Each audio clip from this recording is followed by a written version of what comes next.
amados irmãos e irmãs, domingo passado, na primeira leitura, nós vimos que Deus criou o homem à sua imagem e semelhança, mas o homem se utilizou mal da liberdade e caiu. Hoje nós vemos que Deus vai reconstituir a humanidade, onde houve o mistério da iniquidade. A partir desta leitura do Gênesis, que fala da vocação de Abraão, nós vemos a vontade de Deus que vai recomeçar a humanidade, vai constituir um povo. Esse povo é o povo de Israel, que é o povo de Deus. Então chama um homem de idade avançada, Abrão. Inicialmente o nome de Abraão é Abrão. Geralmente na Bíblia o nome se troca em função da missão. Por exemplo, Pedro antes era como Simão. Qual a função de Pedro? Ser pedra da igreja, ser a primeira rocha, o alicerce. Então Jesus o chamou de Quefas, de Pedro. Geralmente em função da missão se troca o nome. Inicialmente Abraão é Abrão. Quando ele se torna pai da fé, então o seu nome passa a ser Abraão. Então Deus vai recomeçar a humanidade, vai dar uma chance à humanidade que pecou, e vai pedagogicamente, exatamente tomando o homem pela mão até chegar a Jesus Cristo, o Salvador. Então hoje ele começa esse trabalho de salvação com Abraão. E Abraão morava na Mesopotâmia, num lugar, uma terra plural, onde existia vários deuses, um politeísmo exacerbado, e também uma região de muitos mitos, e era muito difícil Abraão deixar a sua terra, a sua parentela, a sua família, a sua crença, para agora exatamente seguir a voz de um Deus desconhecido. Por isso que ele se torna o pai da fé, porque acreditar significa lançar-se, jogar-se nas mãos daquele que a gente acredita. Foi isso que aconteceu com Abraão. Deus o chamou de Ur da Caldeia e disse: você vai e eu te darei uma nação numerosa. Foi a promessa. Deus cumpre o que diz, Deus cumpre exatamente, Deus faz o que promete, e isso aconteceu. Com Abraão começou a geração e a possibilidade de Deus salvar a humanidade. Ele é o pai da fé contra toda esperança. Ele deixa a sua terra e sai para cumprir os ditames de Javé, que o chama a formar um novo povo de Israel. Meus irmãos, se Abraão é um protótipo da fé, porque ele deitou, mesmo uma situação escura, delicada, nós também passamos por noites escuras, por momentos delicados, por situações limites, que se não for a fé, a gente desmonta. Mas a nossa fé é muito fraca, é do tamanho do grão de mostarda. Então a jaculatória, essa jaculatória dita pelos apóstolos, precisamos repetir sempre: Senhor, eu creio, mas aumentar a minha fé. Ela é muito pequena, muito custosa, ela é delicada, singela, ela precisa ser sempre renovada. Aumenta a minha fé, aumenta a minha fé.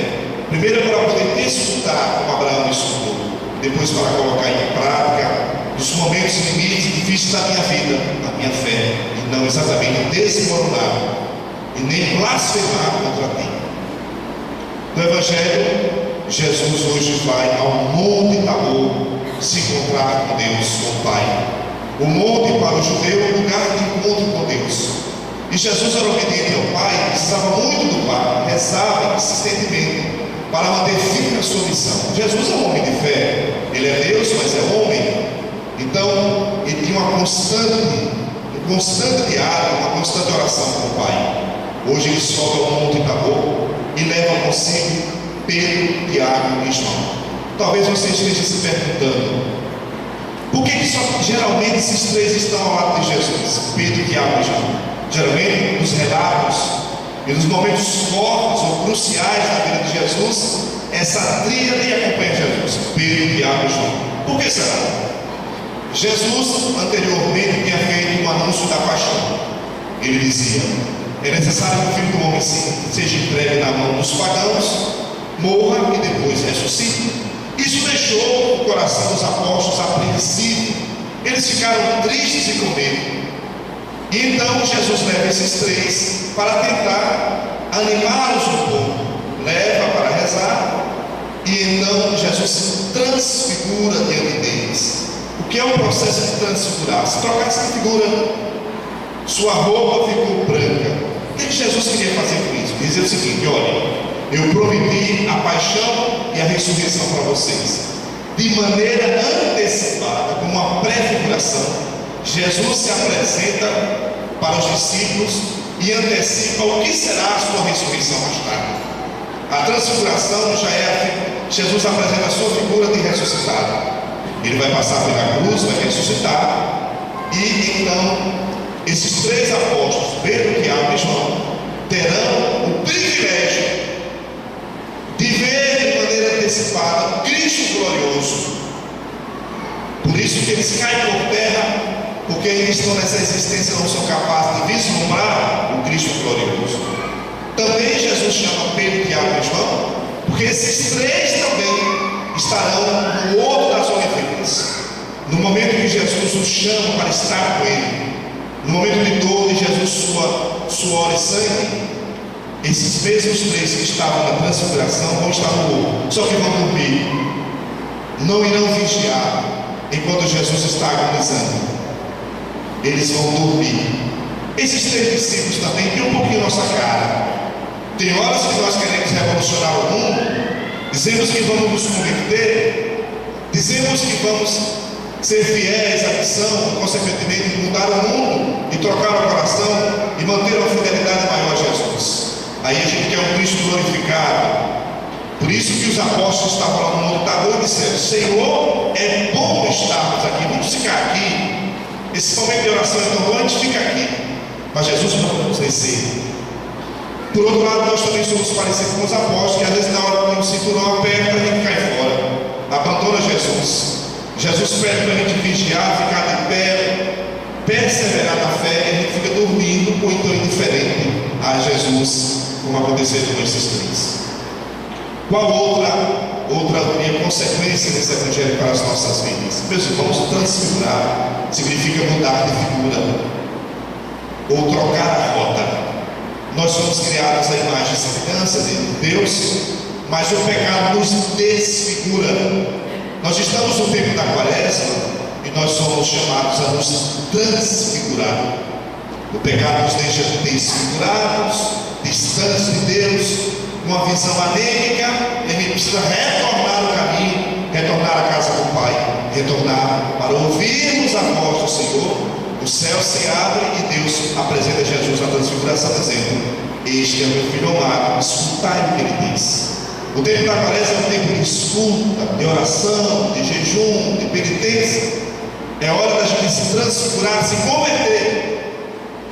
Não, se transfigurar também significa se converter, voltarmos a termos a face genuína de Deus, e o pecado nos transfigura.